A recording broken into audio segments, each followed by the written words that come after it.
राधे राधे सभी को। तो साथियों, आज का जो टॉपिक रहेगा मानसून एवं जलवायु, और मैं फटाफट आपको ये टॉपिक करवा देती हूँ। एक तो आने के बाद में पता नहीं क्या कारण है, इतनी ज़्यादा नींद आती है। थोड़ा सा रेस्ट करके ही जस्ट ही लगी हूँ अभी मैं। और इसी क्लास में अपने जलवायु वर्गीकरण है जो अपने करेंगे। एक सामान्य तो देखो 5 प्रकार का होता है। व्यक्तिगत रूप से देखें तो कोपेन ने 4 प्रकार बताए हैं, ट्रिवार्था ने भी 4 और थॉर्नवेट ने भी 4 प्रकार बताए हैं। ये भी अपने करेंगे इसी क्लास में। तो सबसे पहले साथियों बात करते हैं कि परिभाषा देखते हैं। मानसून एवं जलवायु अपना टॉपिक है। एक तो बीच में क्लास नहीं आ पाई 4-5 दिन से ही, उसके लिए सॉरी, क्योंकि मुंह में बहुत ज़्यादा छाले हो रहे थे भाई गर्मी की वजह से। तो परिभाषा की बात करें, किसी स्थान विशेष पर वायुमंडलीय दशाओं में होने वाला जो दीर्घकालीन परिवर्तन है वो जलवायु कहलाता है। दीर्घकालीन परिवर्तन रहेगा, ठीक है ना, वो जलवायु होता है। जबकि अल्पकालीन परिवर्तन मौसम कहलाता है, यानी कि अल्प कुछ समय का, वो कहलाता है मौसम। और जो दीर्घकालीन तक रहेगा वो क्या कहलाता है, जलवायु। राजस्थान में जलवायु कैसी है? राजस्थान मुख्यतः उपोष्ण कटिबंधीय क्या है, जलवायु है। जबकि भारत की जलवायु उष्ण कटिबंधीय मानसूनी जलवायु है। अभी 1-2 कमेंट थे कि एक स्टैंड के लिए, देखो मैंने स्टैंड मंगवाया था, मेरे को आदत नहीं पड़ी हुई है, मेरे को ऐसे ही आदत है, और वो ऐसे लूज था, मैंने ऑनलाइन मंगाया था, सेट नहीं बैठ रहा था। बाकी आपको दिक्कत हो रही है तो मैं फिर से कोई कोशिश करूंगी भाई। मानसून देखो, अरबी भाषा के मौसम शब्द से बना है मानसून, जिसका अर्थ है पवनों की दिशा। और मानसून है मौसमी पवनों का ही तो उदाहरण है। और मानसून का अध्ययन करने वाला प्रथम विद्वान पूछे तो अल मसूदी था भाई। अब ये राजस्थान में जलवायु की विशेषताएं क्या क्या है, पढ़ लो इनको।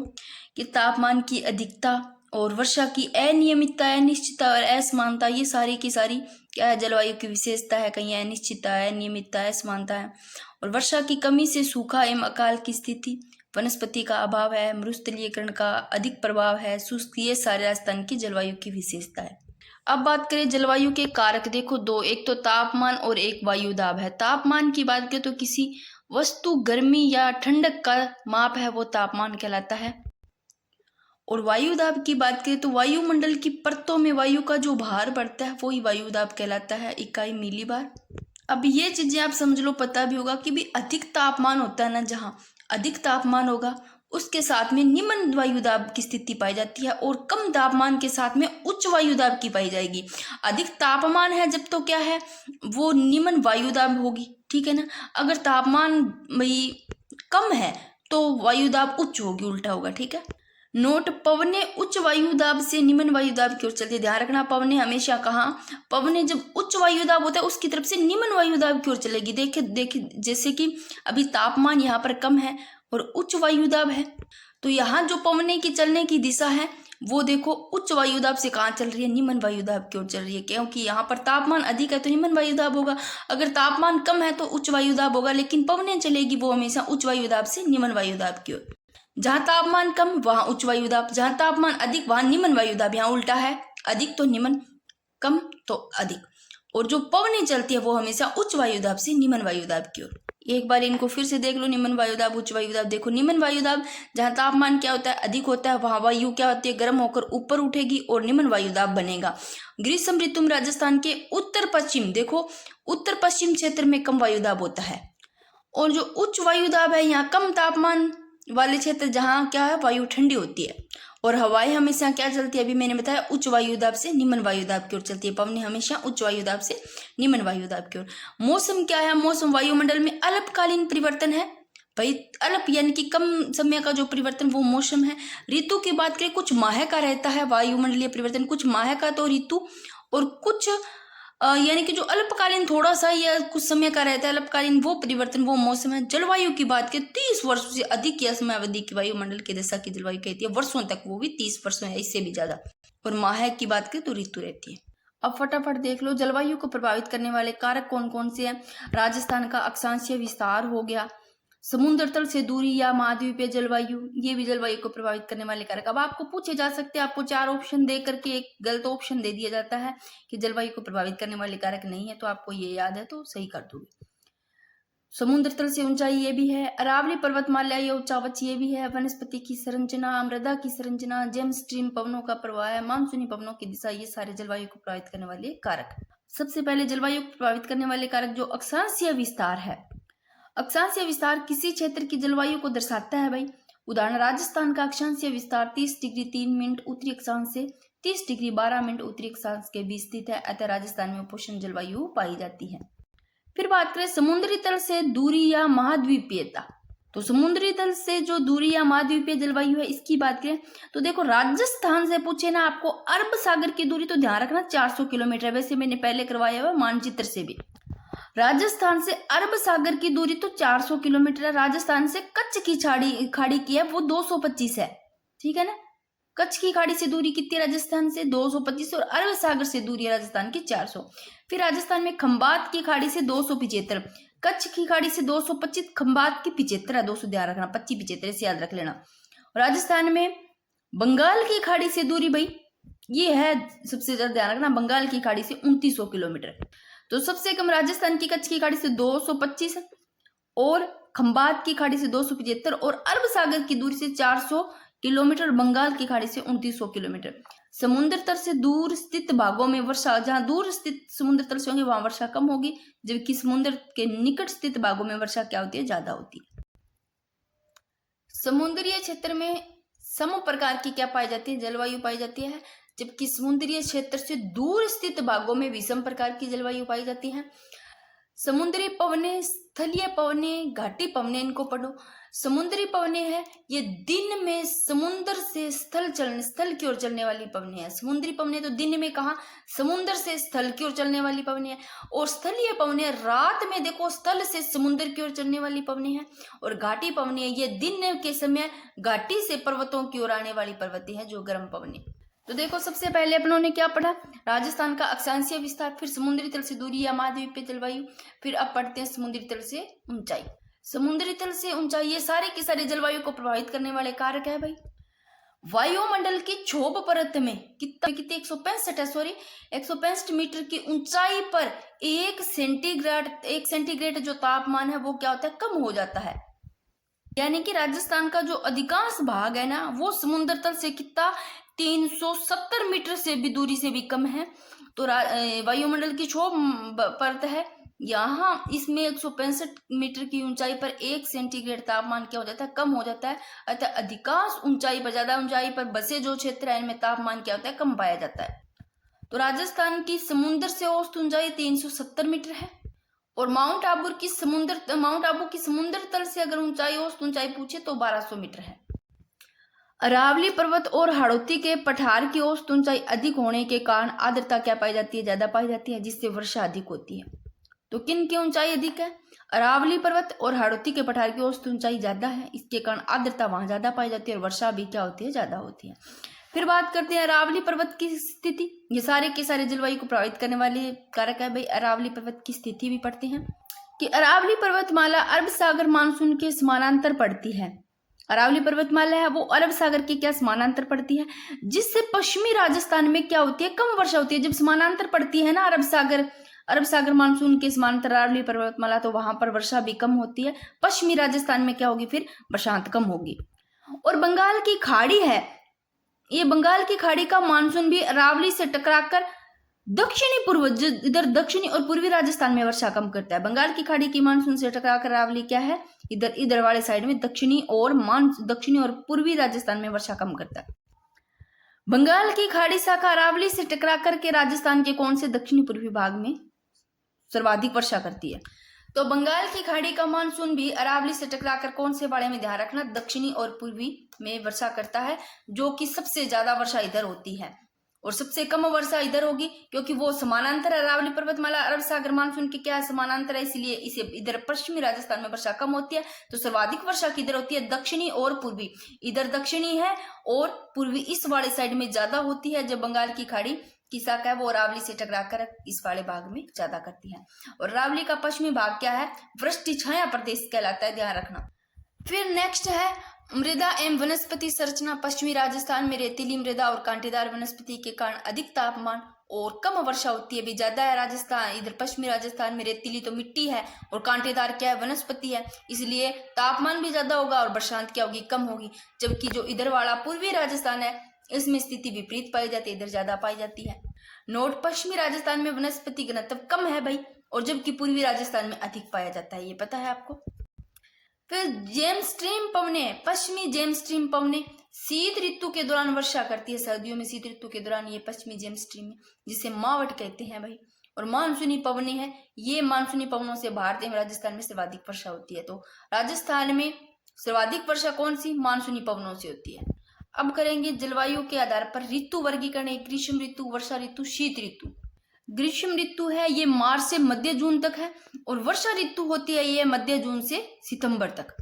और जो शीत ऋतु है ये अक्टूबर से फरवरी तक का समय है, और शीत ऋतु में शरद ऋतु और शीत ऋतु और शरद ऋतु है ये अक्टूबर से मध्य दिसंबर, और शीत ऋतु मध्य दिसंबर से फरवरी तक ये चलती है। ठीक है ना, अब इनको आगे करेंगे। सबसे पहले पढ़ते हैं ग्रीष्म ऋतु।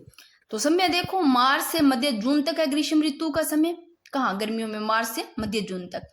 औसत तापमान है 38 सेंटीग्रेड और अधिक तापमान है वो है 48 डिग्री 50 सेंटीग्रेड। और सूर्य उत्तरी गोलार्ध में होता है भाई ग्रीष्म ऋतु में। और इस ऋतु में पवने हैं वो पश्चिम से पूर्व की ओर चलती है। ग्रीष्म ऋतु में पवने होगी ना, वो ना इधर पश्चिम से इधर पूर्व की ओर चलेगी राजस्थान में। ठीक है, और तापमान अधिक और वायुदाब कम पाया जाता है। गर्मियों में देखो तापमान, ग्रीष्म ऋतु है तो तापमान तो ज्यादा होगा और वायुदाब कम पाया जाएगा। 21 मार्च को सूर्य भूमध्य रेखा से उत्तरायण होता है भाई। कौन सी डेट को सूर्य है वो भूमध्य रेखा से उत्तरायण होता है, तो 21 मार्च ध्यान रखना। और तथा 21 जून कर्क रेखा लंबवत चमकता है। कर्क रेखा पर लंबवत कब चमकता है? 21 जून को। और 21 जून को राजस्थान में सबसे गर्म दिन और सबसे बड़ा दिन व रात छोटी होती है। इस दिन परछाई नहीं बनती है भाई, इसलिए इसे नो शैडो जोन कहते हैं, क्योंकि परछाई नहीं बनती है। तो 22 दिसंबर को सूर्य की किरणें मकर रेखा पर सीधी गिरती हैं। अब भाई मकर रेखा पर सीधी सूर्य की किरणें कौन सी? 22 दिसंबर को गिरती है। इस दिन राजस्थान में सबसे लंबी रात और सबसे छोटा ठंडा दिन होता है। अब ये यहाँ से कई बार सीधा सीधा प्रश्न बन जाता है, तो एक बार इनको भी देख लो कि सर्वाधिक दैनिक तापांतर वाला जिला कौन सा? अभी सभी को पता है जैसलमेर है दैनिक तापांतर वाला सबसे ज्यादा। न्यूनतम दैनिक तापांतर वाला जिला पूछे तो डूंगरपुर। अब ग्रीष्म ऋतु में दैनिक तापांतर अधिक व वर्षा ऋतु में दैनिक तापांतर न्यूनतम होता है। और सर्वाधिक दैनिक तापांतर वाला स्थान पूछे तो चूरू, और न्यूनतम दैनिक तापांतर वाला स्थान पूछे तो माउंट आबू। अब देखो अगर आपको चाहे सर्वाधिक दैनिक तापांतर वाला स्थान पूछ ले, चाहे सर्वाधिक वार्षिक तापांतर वाला जिला पूछ ले, तो भी चूरू स्थान और जिला, ठीक है ना। और न्यूनतम वार्षिक तापांतर वाला जिला डूंगरपुर है, और न्यूनतम दैनिक तापांतर वाला तो माउंट आबू है, न्यूनतम वार्षिक तापांतर वाला जिला डूंगरपुर है।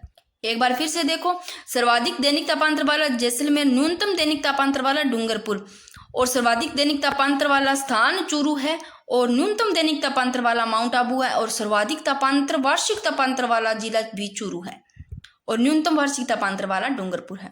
अब राजस्थान का सबसे गर्म महीना जून है भाई, जून का महीना सबसे गर्म है। ठंडा महीना जनवरी है, और सबसे गर्म जिला चूरू है, और सबसे गर्म स्थान पूछे तो फलोदी है, सबसे ठंडा स्थान माउंट आबू है। वाष्पोत्सर्जन, जल का वाष्प के रूप में बदलना वाष्पोत्सर्जन है। राजस्थान में वाष्पोत्सर्जन की सर्वाधिक दर वाला जिला पूछे तो जैसलमेर है, और वाष्पोत्सर्जन की न्यूनतम दर वाला जिला पूछे तो डूंगरपुर है। लू, गर्मियों में चलने वाली गर्म व शुष्क हवा है भाई। अब ये थोड़े से पढ़ लो, यहाँ से भी सीधे सीधे प्रश्न पूछे जाते हैं कई बार। डाम्फर क्या है? उत्तर दिशा से सर्दियों में चलने वाली शीत लहर डाम्फर कहलाती है भाई। और पूर्वा या पूर्वाई क्या है? देखो बंगाल की खाड़ी की मानसूनी हवा जो पूर्व से पश्चिम की ओर चलती है, बंगाल की खाड़ी की मानसूनी हवा है ये, जो कहाँ से? पूर्व से पश्चिम की ओर चलती है, ये पूर्वा पूर्वाई कहलाती है। पूर्व से पश्चिम की ओर चलेगी तो पूर्वा पूर्वाई। पछुआ क्या है? पछुआ पश्चिम दिशा में चलने वाली हवा पछुआ होगी। बम्बूलिया ये मैंने वैसे करवा रखे, वायु के भंवर चक्रवात या सवनिया वायु बम्बूलिया होते हैं।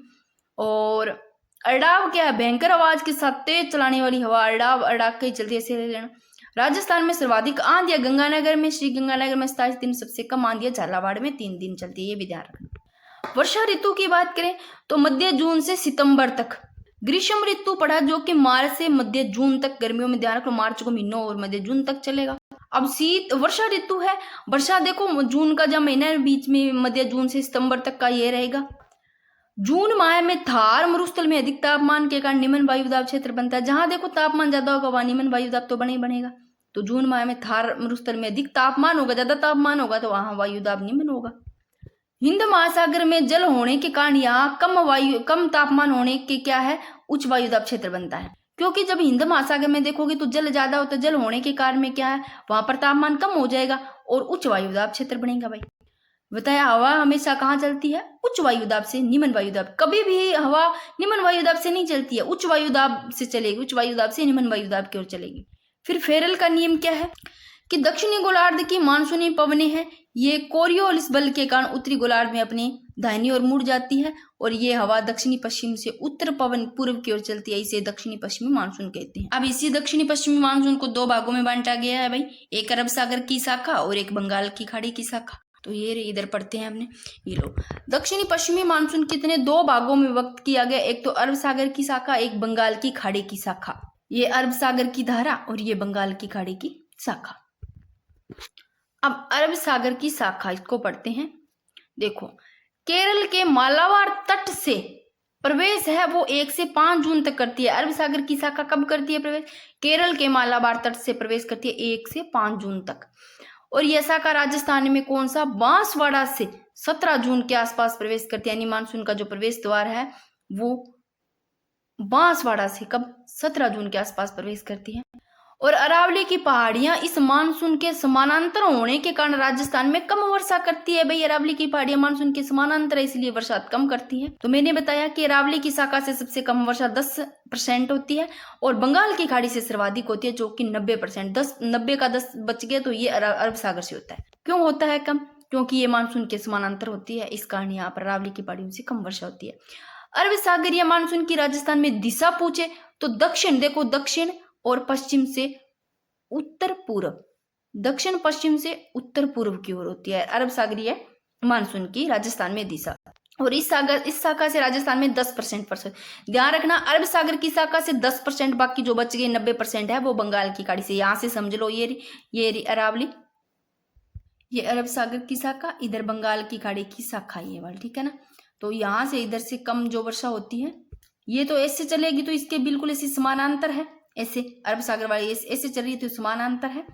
और जो बंगाल की खाड़ी के ये ऐसे चलेगी, ये देखो ऐसे चलेगी, ऐसे चलेगी तो ये देखो ये टकराएगी, ये देखो अरावली पर्वतमाला से टकरा कर ये राजस्थान के दक्षिणी पूर्वी भाग से वर्षा करती है। ये तो सीधी चली जाएगी, अरब सागर वाली तो यहाँ से सीधी चली जाएगी तो बरसात होगी 10% होगी बस। और ये यहाँ से सीधी जाएगी तो टकराएगी, टकरा करके बरसात सबसे ज्यादा ये करेगी बंगाल की खाड़ी की 90%। ये समानांतर चल रही है, इसके से चली जाएगी। तो ये लो बंगाल की खाड़ी की, एक बार ये पढ़ लो आप कि अरब सागरीय शाखा तथा बंगाल की खाड़ी शाखा का जो मिलन है, ये ध्यान रखना कहाँ होता है, मिलन होता है धर्मशाला हिमाचल में होता है। अब बंगाल की खाड़ी ये राजस्थान में सर्वाधिक वर्षा पूछे आपको कौन सी करती है, तो बंगाल की खाड़ी कितनी 90% करती है, राजस्थान में झालावाड़ में प्रवेश करती है। और अरावली पर्वतमाला से टकराकर ये राजस्थान के दक्षिणी पूर्वी भाग में वर्षा करती है। तो कौन से, इधर वाला ये एरिया है दक्षिणी और पूर्वी भाग में इधर करती है। और उत्तरी पश्चिमी भाग में अरावली की वृष्टि छाया प्रदेश होने के कारण बहुत कम वर्षा होती है। उधर का जो उत्तरी पश्चिमी भाग है अरावली का वृष्टि छाया प्रदेश इसलिए कम होती है और इस मानसून शाखा में नमी अधिक होती है। और बंगाल की खाड़ी मानसून की राजस्थान में दिशा दक्षिणी पूर्व से उत्तर पूर्व की ओर होती है और उत्तर पश्चिम की ओर। दक्षिणी पश्चिमी मानसून से राजस्थान में वर्षा का अवरोही क्रम, आपको अवरोही क्रम पूछ ले आपको दक्षिणी पश्चिमी मानसून से राजस्थान में, तो ध्यान रखना दक्षिणी पूर्वी जिलों से उत्तरी पश्चिमी जिले, ठीक है। और राजस्थान में सर्वाधिक आर्द्रता वाला स्थान पूछे तो माउंट आबू है, सर्वाधिक आर्द्रता वाला जिला पूछे तो कौन सा है, झालावाड़ है। राजस्थान में न्यूनतम आर्द्रता सबसे शुष्क स्थान पूछे तो फलोदी जिला है, स्थान फलोदी है, जिला पूछे तो जैसलमेर है। वर्षा की बात करें तो सर्वाधिक वर्षा वाला स्थान माउंट आबू है, सर्वाधिक वर्षा वाला जिला झालावाड़ है, न्यूनतम वर्षा वाला स्थान सम जैसलमेर है, न्यूनतम वर्षा वाला जिला पूछे तो जैसलमेर है। देखो सर्वाधिक वर्षा वाला जिला झालावाड़ है और सर्वाधिक वर्षा वाला स्थान माउंट आबू है। अब न्यूनतम वर्षा वाला स्थान सम जैसलमेर, न्यूनतम वर्षा वाला जिला जैसलमेर। वेरी वेरी इंपॉर्टेंट, काफी बार बना हुआ। राजस्थान में औसत वार्षिक वर्षा पता होगी आपको 57.5 सेंटीमीटर। और राजस्थान में वर्षा की अनियमितता, असमानता, और राजस्थान में वर्षा समान नहीं होती है, असमानता रहती है, निश्चितता रहती है। इसलिए राजस्थान में वर्षा की वृद्धि पूछे तो कैसे होती, किधर से होती है, अभी वर्षा वृद्धि हो रही है ना, वो देखो उत्तर कहाँ, उत्तर इधर है, उत्तर पश्चिम से, उत्तर और पश्चिम से दक्षिण पूर्व की ओर वृद्धि हो रही है, ऐसे हो रही है, ऐसे करके ऐसे हो रही है, उत्तर पश्चिम से दक्षिण पूर्व की ओर। 50 सेंटीमीटर वर्षा रेखा राजस्थान को 2 भागों में बांटती है, वेरी वेरी इंपॉर्टेंट। 25 सेंटीमीटर वर्षा रेखा राजस्थान के उत्तर पश्चिम, 25 सेंटीमीटर वर्षा रेखा ये राजस्थान के उत्तर और पश्चिम मरुस्थल यानी कि शुष्क व अर्ध शुष्क को दो भागों में बांटती है। कौन से दो भागों में? शुष्क और अर्ध शुष्क। पश्चिमी राजस्थान में वर्षा कम होने के कारण क्या क्या है? कम वनस्पति, अरावली की स्थिति, गर्म व शुष्क हवा, जिससे क्या होती है? आर्द्रता घट जाती है। शीत ऋतु अक्टूबर से फरवरी, सूर्य भूमध्य रेखा से दक्षिणायन होता है और 22 दिसंबर को जो सूर्य है वो मकर रेखा पर चमकता है। तब उत्तरी गोलार्ध में तापमान कम होने के कारण उच्च वायुदाब केंद्र बनता है, वह हिंद महासागर में निम्न वायुदाब बनता है।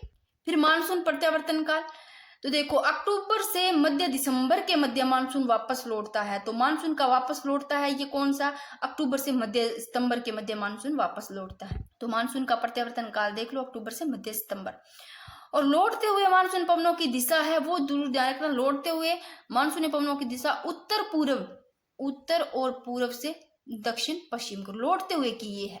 ठीक है, लौटते हुए मानसून से कोरोमंडल तट में भारी वर्षा होती है। जब ये ध्यान रखना, लौटता हुआ मानसून है तब सबसे ज्यादा भारी बरसात कहाँ करके जाता है?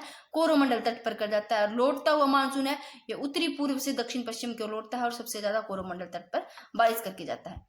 बात करें मावठ, मावठ क्या है? शीत ऋतु में सर्दियों में भूमध्य सागरीय चक्रवातों के कारण उत्तरी पश्चिमी राजस्थान में वर्षा होती है। ये क्या है? मावठ है। तो उत्तरी पश्चिमी राजस्थान में वर्षा होती है, ये मावठ है। मावठ का उद्गम भूमध्य सागर से होता है। तो भूमध्य सागर से मावठ का उद्गम होता है। मावठ को गोल्डन ड्रॉप्स यानी कि जो सुनहरी बूंद है वो भी कहा जाता है और जो रबी की फसलों के लिए आवश्यक है। और सर्वाधिक लाभान्वित जो फसलें हैं गेहूं, चना, सरसों। और शीत ऋतु में पश्चिमी राजस्थान में मरुस्थल होने के कारण यहाँ अधिक ठंड होती है, जो रेतीला धरातल है यानी कि मरुस्थल है। मरुस्थल जब जल्दी ठंडा हो जाता है, जल्दी गर्म हो जाता है, तो यहाँ पर अधिक ठंड होती है सर्दियों में। अब फटाफट ये कर लेते हैं, राजस्थान में औसत वार्षिक वर्षा के आधार पर सम वर्षा रेखाएं।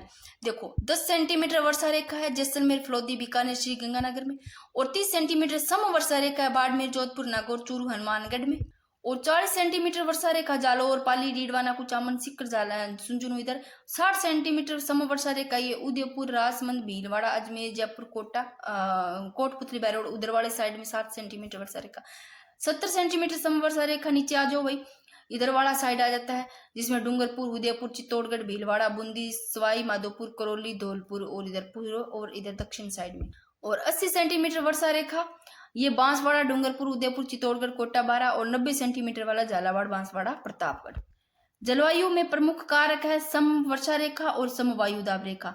दोनों रेखाएं क्या काल्पनिक रेखाएं होती है जो कि मानचित्र पर खींची जाती है, दोनों की दोनों। और सम वर्षा रेखा है ये देखो मानचित्र पर समान वर्षा वाले स्थानों को मिलाने वाली रेखा को क्या कहते हैं? सम वर्षा रेखा कहते हैं। और मापने की जो इकाई है वर्षा को वो सेंटीमीटर, 1 सेंटीमीटर बराबर 10 मिलीमीटर। और 10 सेंटीमीटर यह शुष्क प्रदेशों को दो भागों में बांटती है। 10 सेंटीमीटर वर्षा रेखा शुष्क प्रदेशों को दो भागों में कौन सी बांटती है? 10 सेंटीमीटर। 25 सेंटीमीटर ये पश्चिमी के मरुस्थल को दो भागों में बांटती है। पश्चिम के मरुस्थल को दो भागों में बांटने वाली 25 सेंटीमीटर। और शुष्क प्रदेश को पूछे 10 सेंटीमीटर। और 40 सेंटीमीटर यह राजस्थान को दो बराबर भागों में बांटती है। तो दो राजस्थान को दो बराबर भागों में 40 सेंटीमीटर। 50 सेंटीमीटर राजस्थान को दो असमान भागों में बांटती है।